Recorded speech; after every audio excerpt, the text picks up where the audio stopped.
Bonjour et bienvenue dans cette nouvelle vidéo, je suis Claire, je suis ravie de vous retrouver. Aujourd'hui je réponds à une question qu'une élève m'a envoyée, donc Louise, merci pour ta question.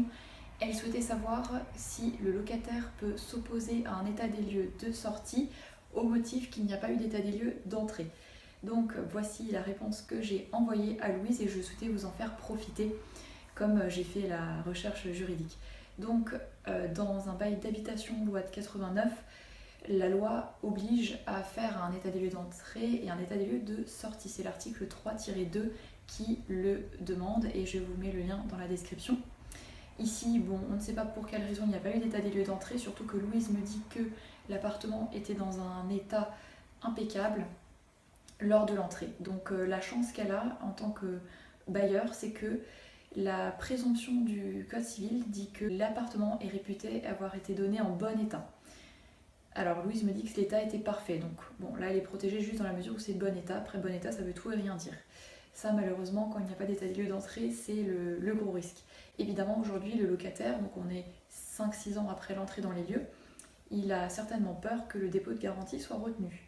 Surtout s'il a fait des dégradations.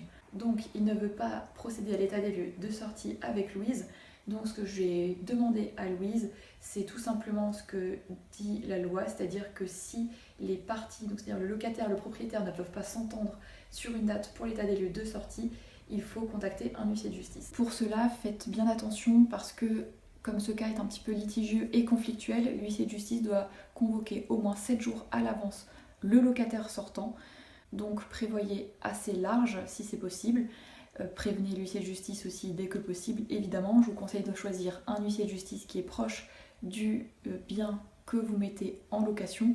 Appelez 2-3 études et voyez quelles sont les disponibilités et comment vous êtes reçu à l'accueil tout simplement. Petite astuce, la loi dit que les frais sont partagés à moitié entre le bailleur et le locataire. C'est quand même vous en tant que propriétaire qui devrez régler l'intégralité de la facture à l'huissier de justice, mais vous pourrez répercuter sur le décompte final la partie tarifée de ce constat pour mettre la moitié à charge de votre locataire sortant.